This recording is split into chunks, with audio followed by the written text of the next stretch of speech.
Hello ninth class. आपकी जो science की वर्कशीट है, वर्कशीट नंबर 38, डेट है 30 सितंबर, सब्जेक्ट साइंस, क्लास नाइन्थ। ठीक है, डीओ की साइड से जो आप लोगों को वर्कशीट प्रोवाइड कराई जा रही हैं, ये उसी में से वर्कशीट नंबर 38 है।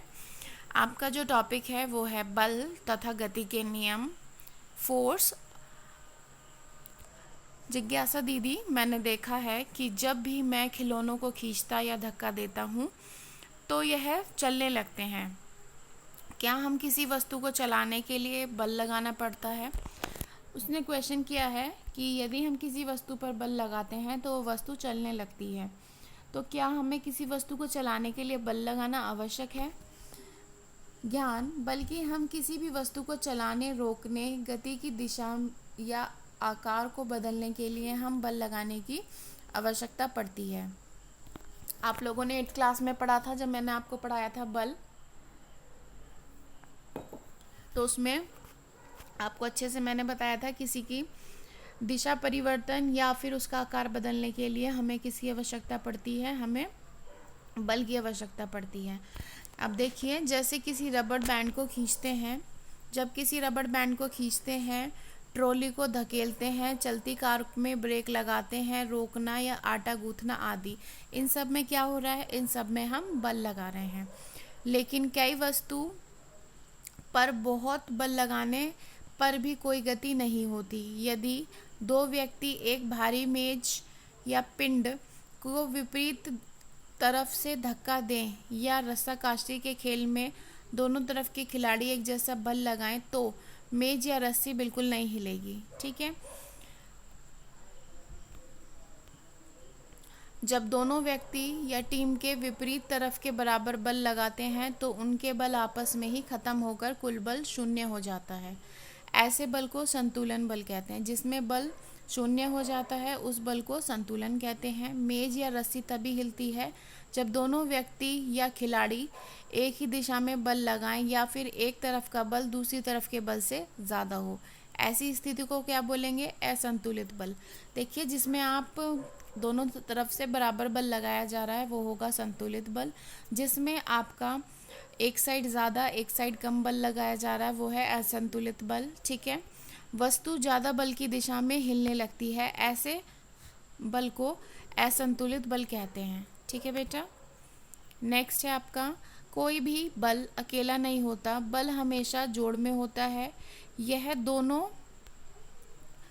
कोई भी बल क्या होता है? कभी अकेला नहीं होता, बल हमेशा जोड़ों में होता है, यानी कि पेयर में होता है। यह दोनों बल हमेशा विपरीत दिशा में कार्य करते हैं। ये जो पेयर होता है ये दोनों अपोजिट डायरेक्शन में काम करता है। जब भी कोई दोनों में से एक बल दूसरे से ज़्यादा हो जाता है तो गति होती है। ठीक है, जब जो भी भारी पड़ जाता है, जो भी ज़्यादा होता है, उसी की डायरेक्शन में गति हो जाती है। नेक्स्ट देखिए, घर्षण बल गति के विपरीत दिशा में लगता है। घर्षण बल आपने देखा था, फ्रिक्शन।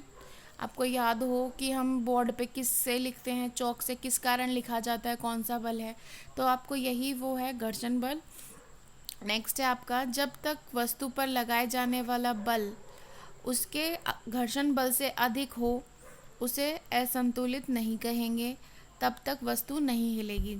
एक बार फिर से देख लेते हैं, जब तक वस्तु पर लगाए जाने वाला बल उसके घर्षण बल से अधिक ना हो तो उसे असंतुलित नहीं करेंगे, तब तक कि वस्तु नहीं हिलेगी। ठीक है, किसी भी पिंड पर लगने वाला असंतुलित बल उसे गति प्रदान करता है। ठीक है बेटा, आप देखिए, आपको यह दिखाया गया है टेबल पर अभिक्रिया बल और अभिक्रिया बल और वस्तु के नीचे की तरफ भार। अब इसके कुछ क्वेश्चन है, थ्योरी चैप्टर है, इसमें इतना कुछ समझने वाला नहीं है। आपका ये 8th का ही है जो थोड़ा सा डिस्क्राइब किया है। आगे ये चैप्टर थोड़ा एलोबरेट होगा, बढ़ेगा, तो तब हम और इसका अच्छे से पढ़ेंगे। तो ये क्वेश्चन देख लेते हैं, बल क्या क्या कार्य कर सकता है, उदाहरण सहित बताइए। तो आप इसका आंसर देंगे, जो बल होता है, बल क्या करता है? किसी की भी दिशा परिवर्तन कर सकता है या किसी का भी आकार परिवर्तन करता है, चलती हुई वस्तु को रोक सकता है। ठीक है, उदाहरण के लिए आप इसमें दे सकते हो एग्जाम्पल कि कोई गेंद है, आपने एक दिशा में फेंकी है, लेकिन वो किसी आपने दूसरी साइड से उसमें अगर हाथ लगा दिया तो वो बल बॉल जिस डायरेक्शन में जा रही थी उसकी डायरेक्शन बदल जाएगी। ठीक है। घर्षण बल किसे कहते हैं और किस दिशा में कार्य करता है? घर्षण बल आप लोगों को बताया था अभी, यहाँ देखिए। घर्षण बल कहाँ काम करता है? विपरीत दिशा में काम करता है। ठीक है। ये भी क्या है? एक बल का प्रकार होता है। थर्ड क्वेश्चन है आपका, क्या किसी वस्तु को गति देने के लिए उस पर बल लगाना ज़रूरी है? सोचकर अपने विचार लिखिए। देखिए, किसी भी वस्तु को चलाने के लिए बल लगाना ज़रूरी है ऐसा तो नहीं है। ठीक है। इसका आंसर आप खुद सोचेंगे। ठीक है। जो मैंने बताया उसका आंसर ये नहीं है, आप थर्ड का आंसर खुद सोचोगे। ठीक है। और ये थ्योरेटिकल आंसर है, आप एक बार सोचोगे, और ये आपका 8th में भी मैंने कराया था। फोर्थ है बेटा, फर्श पर लुढ़काई गई एक गेंद को गलीचे पर लुढ़काई गई एक गेंद में से कौन सी गेंद पहले रुकेगी और क्यों? तो देखिए, जो गेंद गलीचे पे है वो पहले रुक जाएगी, क्योंकि उसे नीचे से क्या मिलेगा? उसे नीचे से रोक मिल जाएगी, तो वो जल्दी रुकेगी। और फर्श क्या होता है? चिकना होता है, तो इसलिए वो लुढ़कती चली जाएगी। और गलीचे पे उसे कौन सा बल मिल जाएगा? घर्षण बल मिल जाएगा, जिस कारण वो ज़्यादा आगे तक नहीं जाएगी। नेक्स्ट आपका जो 5th क्वेश्चन है उसमें आपको गिवन है, दिए गए चित्र में तीर ए बी के निशान बल के संदर्भ में क्या दर्शा रहे हैं? अब देखिए, ये क्या कर रहे हैं? ए और बी क्या कर रहे हैं? ए का जो एरो है वो आगे की तरफ है, इसका मतलब ये जो दोनों बच्चे हैं ये इस बॉक्स पे क्या लगा रहे हैं? बल लगा रहे हैं।